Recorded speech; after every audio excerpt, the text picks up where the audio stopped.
नमस्कार। आज मार्च मास 28 तारिख शुक्रवार। आज सुविचार जेपरी बुंदा बुंदा पानी पात्र को भरी दिए से भली सफलता केवल प्रतिदिन अल्प अल्प पढ़िबा द्वारा प्राप्त हुए।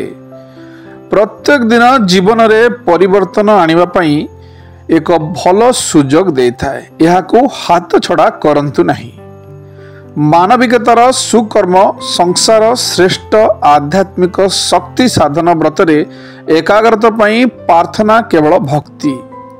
जेतेबेले मन भक्ति आड़ को टाणी हो जाए सेतेबेले भगवान को आमे नुहे स्वयं भगवान आमको बाछि थांती। लेखिबा आगरू रफ खातारू लेखा आउ थरे पढ़, परसिबा आगु व्यंजन को थरे चाखी ताहा परे बाढ़। टंका लुण भलिया होता है, आवश्यक मुताबक रहिले बहुत भल, किंतु जदि दरकार ठारू अधिक होईगला ताहले जीवन स्वाद बिगाड़ी जाइथाय। जीवन अछि तो समस्या भी अछि, समस्या पई बाट भी अछि। निजकू दुखी करिले समस्यार समाधान होई परिबो नाही। सेति पई हसिबाकू पड़िबो। जीवन जेमिति भी हो बंचिबाकू पड़िबो। कैरियर को समय दियो, कारण एबे रिलेशन उपरे किछि भरोसा नाही। शुभ सकाळ, दिनटी आपणकर मंगलमय हो।